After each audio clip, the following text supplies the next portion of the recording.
Hello, it's Kia. I invite you to read with me. This morning I will be reading news from the New York Times. U.A.E. announces halt to trade with Iran amid Trump's push to isolate Tehran.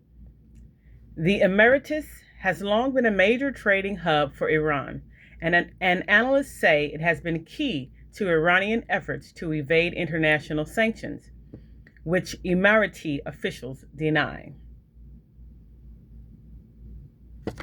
This was written by Ismaeel Naar and Vivian nereim.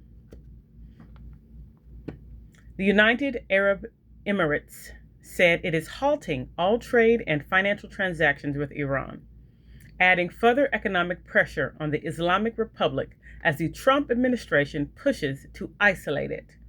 The decision, announced soon after the Emirate government accused Iran of launching missiles toward its territory, was made in light of regional escalations that undermine regional and international peace and security. Afra al-Ameli, a spokeswoman for the Emirate Foreign Ministry, said in a statement late Tuesday.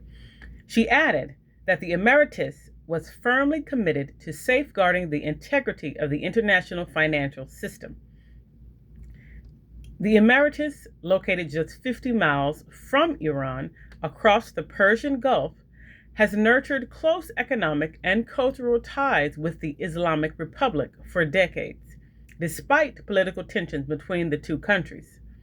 Iranian Emirate trade was worth roughly $28 billion in 2024, when the Emeritas was Iran's largest source of imports, ferrying electronics, precious metals, and other goods to the Islamic Republic, according to the World Trade Organization data. Analysts say that trade through Dubai, the Emeritas' largest city, has long been key to Iranian efforts to evade sanctions, eliciting complaints and pressure from American authorities in the past.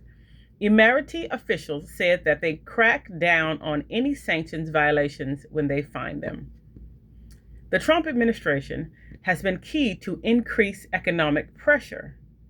The Trump administration has been keen to increase economic pressure on Iran while trying to find a resolution to the nearly 6-month war, which has left Iran with significant control over shipping in the Strait of Hormuz, the narrow waterway that is a key transit route for oil and gas.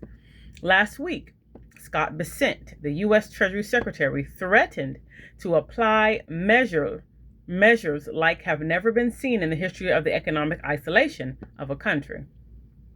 It is unclear if the United States played a role in the Emeritus' decision to halt trade with Iran. The announcement came hours after a call from President Trump to the Emirate leader, Sheikh Mohammed bin Zayed. And in a separate call on Tuesday, Secretary of State Marco Rubio and Sheikh Tahnoun bin Zayed, the Emirate National Security Advisor, discussed efforts to hold Iran accountable for ongoing attacks, according to State Department spokesman Tommy Pigott. The Emirate foreign minister did not respond to a request for comment about the motivation and timing of the decision. It is also unclear how seriously and swiftly the Emirate government will move to enforce a suspension of economic ties. Esfandiar Batmajahiji, chief executive of the Bourse and Bazaar Foundation, a London-based think tank focused on Iran's economy, expressed skepticism, saying the announcement does not necessarily indicate a change in policy. Instead, it could be read as a moment of public diplomacy directed at the United States, intended to signal that the Emeritus is continuing to keep Iran at an arm's length, he said. In reality, Iran and the Emirates continue to be economically interdependent, Mr. Badmakhelji said.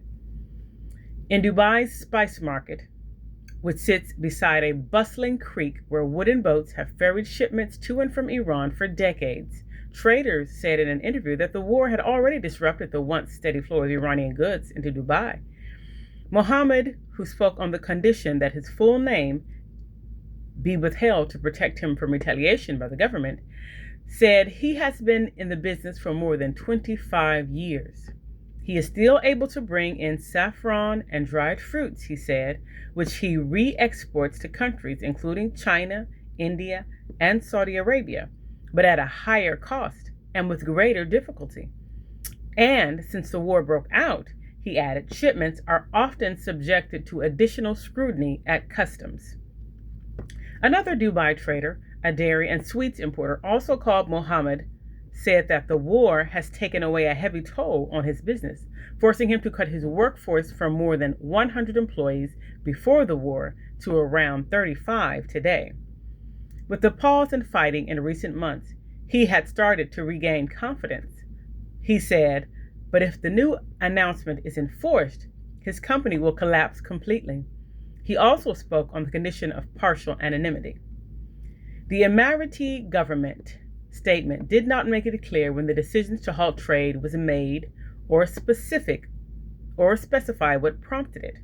But last week, the Emeritas accused Iran of attacking an Emirate oil tanker traveling through the Strait of Hormuz. On Tuesday, the Emirate defense minister issued warnings of an incoming missile attack, later saying that 2 ballistic missiles launched from Iran had targeted maritime navigation and that one had fallen into Emirate waters.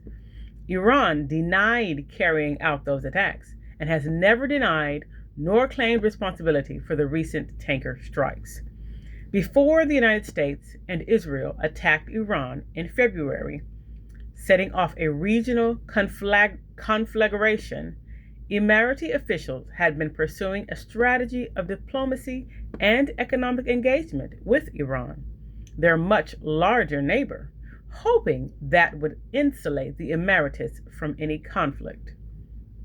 The war shattered that assumption, and ties between the Emeritus and Iran rapidly soured as the Emeritus, which hosts a major American military base, bore the initial brunt of Iran's retaliation, reporting more than 2,700 ballistic missile and drone attacks from Iran.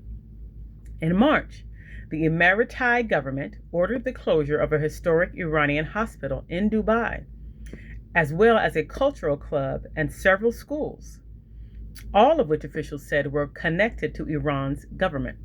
The Emirate government also began revoking the visas and residency permits of some Iranian expatriates, stranding many abroad. Eventually, the Emirate military carried out secret strikes on Iran, according to 2 current and former senior U.S. officials who spoke on the condition of anonymity to discuss operational matters. After the United States and Iran reached a ceasefire agreement in April, and later a preliminary peace deal in June, tensions between the Emeritus and Iran eased significantly, with direct contact between senior officials and the resumption of flights between the 2 countries.